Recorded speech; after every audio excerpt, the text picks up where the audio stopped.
दोस्तों आज की इस वीडियो में हम आपको अंग्रेज़ी के इज़ का पूरा यूज़ करना सिखाएंगे। दोस्तों इस इज़ के इस्तेमाल से आप सिर्फ अंग्रेज़ी के एक वाक्य नहीं बल्कि कई वाक्य बोलते हैं। इस वीडियो में आप बने रहिएगा तो आपको इज़ के कई वाक्य सीखने को मिलेंगे। तो आइए अब हम वीडियो को शुरू करते हैं और आपको सिखाते हैं इज़ का पूरा यूज़। दोस्तों इज़ जो होता है वो ऑक्सिलरी वर्ब होता है, ये याद रखिएगा। और इज़ का यूज़ प्रेजेंट में होने वाली घटनाओं को बताने के लिए किया जाता है। यानी कि अगर प्रेजेंट में आप कोई भी काम करते हैं तो उस बात को बताने के लिए आप इज़ का यूज़ करते हैं। अब ये जानना ज़रूरी है कि इज़ किसके साथ यूज़ होता है। तो दोस्तों इज़ का यूज़ आप ही के साथ करते हैं, शी के साथ करते हैं, इट के साथ करते हैं, अबवा के साथ करते हैं, दिस और दैट के साथ करते हैं। तो अब हम जानते हैं कि ये जो ही है और दैट तक है ये क्या है। दोस्तों ये है आपके सब्जेक्ट, जो कि ये सभी प्रोनाउन हैं। और जब हम कोई वाक्य बनाते हैं तो हमें इन सब्जेक्ट की ज़रूरत होती है जो हमारे सेंटेंस के शुरू में हमें देखने को मिलता है। दोस्तों ही मतलब वह होता है और ही का यूज़ पुरुष के लिए किया जाता है। मतलब कि अगर कोई आदमी पुरुष है और उसके लिए आप वह बोल रहे हैं तो इंग्लिश में ही का यूज़ कीजिएगा, ठीक है। और अगर कोई स्त्री है तो उसके लिए अगर वह का यूज़ कर रहे हैं तो आपको शी यूज़ करना होगा। इट मतलब यह होता है, लेकिन इट का यूज़ निर्जीव चीज़ों को या छोटे कीड़े मकोड़े को बताने के लिए किया जाता है।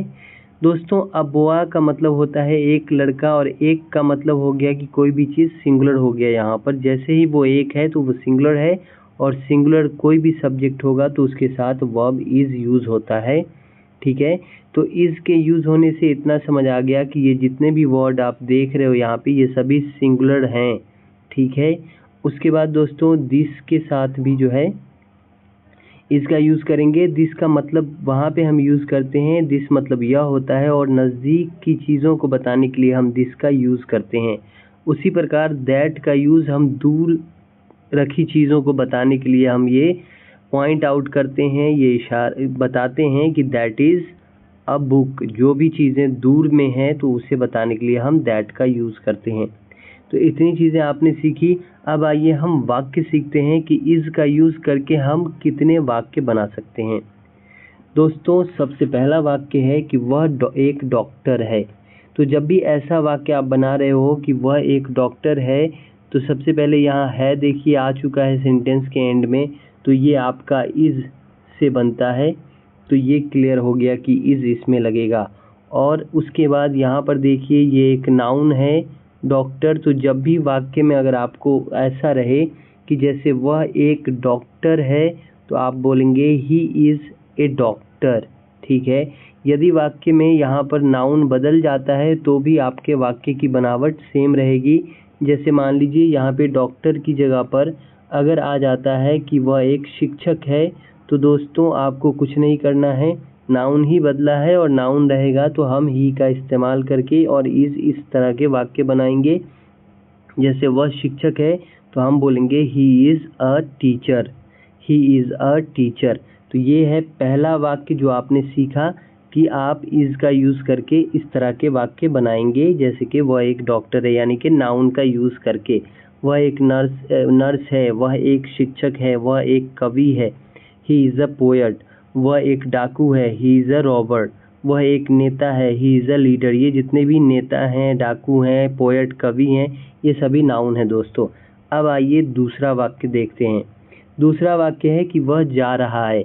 यहाँ भी है लगा हुआ है सेंटेंस के लास्ट में, तो इस है का मतलब हो गया कि इंग्लिश के इज़ से हम है बोलते हैं। इस इज़ की मीनिंग होती है, इसलिए है के लिए इज़ यहाँ भी लगेगा। लेकिन दोस्तों ये वाला सेंटेंस क्या है, ये आपका रहा से बना हुआ है। मतलब ये आपके प्रेजेंट कंटिन्यूअस का हिस्सा है। तो जब आप प्रेजेंट कंटिन्यूअस बनाएंगे तब भी आपको इज़ का यूज़ करना होगा। बस यहाँ पर क्या होगा कि नाउन नहीं लगेगा, यहाँ पे वर्ब लगेगा और वर्ब का आईएनजी फॉर्म लगेगा। तो दोस्तों यहाँ भी आप इज़ का यूज़ देख रहे हो कि प्रेजेंट कंटिन्यूअस में भी हम इज़ यूज़ करते हैं। जैसे कि वह जा रहा है तो हम बोलेंगे he is going, he is going, वह जा रहा है। जब वाक्य ऐसे हो तो आईएनजी लगाएंगे। अब मान लीजिए हमें कहना है कि वह खा रहा है, तो दोस्तों हम क्या कहेंगे, ही इज़ ईटिंग। वह पढ़ रहा है तो हम क्या कहेंगे, ही इज़ रीडिंग। बात समझ में आ रही है। तो ये था दूसरा तरीका वाक्य का, जो कि इज़ लगा के आपने सीखा। अब आइए तीसरा देखते हैं। दोस्तों अगर आपको कहना हो कि वह जाने वाला है, मतलब जब ये फ्यूचर की बातें होती है, लेकिन इसे हम इज़ से बनाते हैं। जैसे वह जाने वाला है, वो गया नहीं है, ना वो जा रहा है, वो जाने वाला है। तो ऐसे वाक्य बनाने के लिए भी हम ये है तो इसके लिए कंपलसरी है, हम इज़ लगाएंगे ही लगाएंगे है के लिए। लेकिन वाक्य बदल गया है, यहाँ पे जाने वाला आ गया है, तो ऐसे वाक्य बनाने के लिए हमें यहाँ पे थोड़ा बदलाव करना होगा। हमें लगाना होगा टू, और उसके बाद जो भी वर्ब लगाएंगे तो V1 ही लगाएंगे। तो जैसे मान लीजिए आप कहते हैं कि वह जाने वाला है, तो इसके लिए आप कहते हैं ही इज़ टू गो। ठीक है, यहाँ पर आपको क्या करना है, टू लगाना होगा और गो। तो जब भी आप कहें कि वह जाने वाला है, तो आपको कहना होगा ही इज़ टू गो। अगर आप कहना चाहते हैं कि वह खाने वाला है, तो आप क्या कहिएगा, ही इज़ टू ईट। यहाँ पे V1 लगा दीजिएगा। जो भी आप यहाँ पे काम करने वाला है, वो काम आपको यहाँ पे लगा देना है, वो भी पहले फॉर्म में। मान लीजिए दोस्तों आप कह रहे हैं कि वह नाचने वाला है, तो आप क्या कहेंगे, आप कहेंगे ही इज़ टू डांस। यहाँ पे डांस लगा देंगे। तो इसके लिए आपको वर्ब याद करना होगा। ये था तीसरा तरीका। इसका यूज़ करके आपने सीखा कि इस तरह के वाक्य भी आप इससे बना सकते हैं। अब आइए चौथा तरीका सीखते हैं दोस्तों। ये चौथा तरीका क्या है कि वह जाने ही वाला है। दोस्तों पहला था, इससे पहले का था कि वह जाने वाला है, लेकिन यहाँ पे एम्फेसाइज हो गया है, यानी कि सेंटेंस पे जोर दिया जा रहा है कि वह जाने ही वाला है। जैसे ही ये ही आ जाएगा दोस्तों, तो यहाँ देखिए है तो लगा हुआ है, और यहाँ पे है, तो इसका मतलब इज़ आपका लगेगा। और ये ही के लिए जब हम एम्फेसाइज करेंगे तो अबाउट लगा देंगे। बाकी वाक्य पहले तीसरे वाक्य की तरह ही रहेगा। तो जैसे वह जाने ही वाला है, तो दोस्तों आप कहेंगे he is about to go. He is about to go. क्या कहेंगे, he is about to go. अगर आप कहते हैं कि वह खाने ही वाला है, तो आप कहिएगा he is about to eat. He is about to eat. उसके बाद अगर आपको कहना है कि वह नाचने ही वाला है, तो आप क्या कहिएगा, he is about to dance. यहाँ पर आप टू के बाद V1 लगाते चले जाइएगा। अब आइए अगला वाक्य देखते हैं दोस्तों। अब यहाँ देखिए, जब आप कहते हैं कि वह एक डॉक्टर बनने वाला है, ये बनना जो होता है दोस्तों वाक्य में, जब भी बनना कोई आदमी कुछ बनना चाहता है, तो वहाँ पर हम बी लगाते हैं दोस्तों।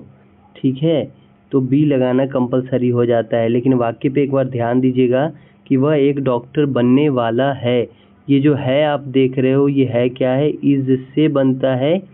तो यहाँ भी आपको समझ आ गया कि इससे आप ऐसे वाक्य भी बनाते हैं।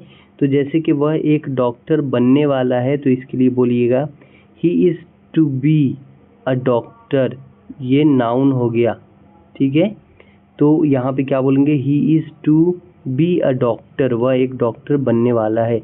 अगर आप कहेंगे कि वह एक शिक्षक बनने वाला है, तो आप कहिएगा he is to be a teacher. वह एक शिक्षक बनने वाला है, he is to be a teacher. इतना समझ में आ गया दोस्तों। अब आइए अगला वाक्य देखते हैं। अब देखिए हमने यहाँ पर ही बदल दिया है, अब अलग अलग सब्जेक्ट यूज़ करेंगे, जो कि यहाँ पे अब दूसरा सब्जेक्ट हमारा शी आ गया है। देखिए जैसे हम कहते हैं कि वह एक नर्स है, तो हम बोलेंगे शी इज़ अ नर्स। यहाँ पे शी क्यों लगाएंगे, क्योंकि नर्स जो होता है वो कौन होता है, एक लड़की होती है। नर्स फीमेल होती है, और फीमेल के लिए हम क्या लगाते हैं दोस्तों, हम शी लगाते हैं। तो हम बोलेंगे शी इज़ अ नर्स। वह एक नर्स है मतलब इज़। ठीक है, अब मान लीजिए आपको कहना है इसी वाक्य में यही सेम सब्जेक्ट लगा के कि वह जा रही है, तो आप क्या कहिएगा, आप कहिएगा she is going. She is going. She is going. वह जाने वाली है, तो शी इज़ टू गो। दोस्तों ध्यान दीजिएगा, वह जाने ही वाली है, तो she is about to go, जो आपने अभी सीखा है। उसके बाद है वह नर्स बनने वाली है, तो आप क्या कहेंगे, she is to be a nurse, she is to be a nurse.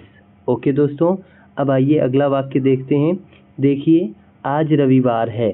आज रविवार है मतलब ये हुआ कि जब आप ये बताते हैं, दिन बताते हैं, तो वहाँ पर या फिर महीना बताते हैं या साल बताते हैं, तो वहाँ पे आपको सब्जेक्ट इट का यूज़ करना होता है दोस्तों। तो जैसे मान लीजिए यहाँ पर है लगा हुआ है, तो इस है के लिए तो इज़ लगाएंगे ही लगाएंगे, ठीक है। तो इट के साथ इज़ यूज़ होता है, ये आपको समझ आ गया। तो यहाँ पे आप बोलिएगा it is Sunday today, it is Sunday today मतलब आज रविवार है। अगर आपको कहना है कि आज सोमवार है, तो आप क्या कहिएगा, इट इज़ मंडे टुडे। यहाँ भी है और है इससे बनता है, याद रखिएगा। अब आइए अगला वाक्य देखते हैं दोस्तों, ये हो चुका है। अब देखिए, यह एक किताब है। दोस्तों यहाँ पर किताब कहाँ पर है, तो नज़दीक में है, ध्यान दीजिएगा। तो जब भी नज़दीक की में कोई चीज़ रहेगा तो उसके लिए हम दिस का यूज़ करते हैं। अब देखिए यहाँ पर है लगा हुआ है, तो मतलब ये हो गया कि हम यहाँ भी इसका यूज़ करेंगे। तो जब आप बताएंगे कि यह एक किताब है, तो आप बोलिएगा this is a book, this is a book. यह एक किताब है मतलब नज़दीक में एक किताब है, तो हम बोलेंगे दिस इज़ अ बुक। इसी तरीके से दोस्तों, अगर दूर में, यहाँ देखिए आप किताब यहाँ आ चुका है, मतलब हमने थोड़ा दूर कर दिया है। अब अगर आप बता रहे हैं कि वह एक किताब है, तो वह की इंग्लिश दैट होती है। जो दूर को में कोई चीज़ रखी हो तो उसको बताने के लिए किया जाता है। और यहाँ पर है तो इसका मतलब ये है क्यों है, ये किससे बनता है, इज़ से। तो यहाँ भी आपको क्या लगाना होगा, इज़ लगाना होगा। तो आप बोलिएगा that is a book, that is a book, वह एक किताब है। ठीक है दोस्तों, तो आपको ये ज़रूर ध्यान रखना है कि इज़ किस किस के साथ यूज़ होता है और किस किस तरह के वाक्य के में यूज़ होता है। और हिंदी में अगर इसको समझना है कि कैसे हम समझ जाएं कि यहाँ पर इज़ लगेगा, तो आप यहाँ देखिए है लगा रहेगा और आप समझ जाइएगा कि इस वाक्य में इज़ लगेगा। अब वाक्य जिस तरह का हो उस तरीके से आपको वाक्य को बनाना है। तो दोस्तों, अगर ये वीडियो पसंद आया हो तो हमारे इस वीडियो को अभी एक लाइक दे दीजिए। साथ ही आप नए हैं तो हमारे इस चैनल को सब्सक्राइब ज़रूर कर दीजिए, बेल आइकन को दबा दीजिएगा ताकि जब भी मैं वीडियो डालूँ उसके नोटिफिकेशन आप तक पहुँचे। मिलते हैं एक नेक्स्ट वीडियो में एक नई टॉपिक के साथ, तब तक के लिए bye bye, thanks for watching.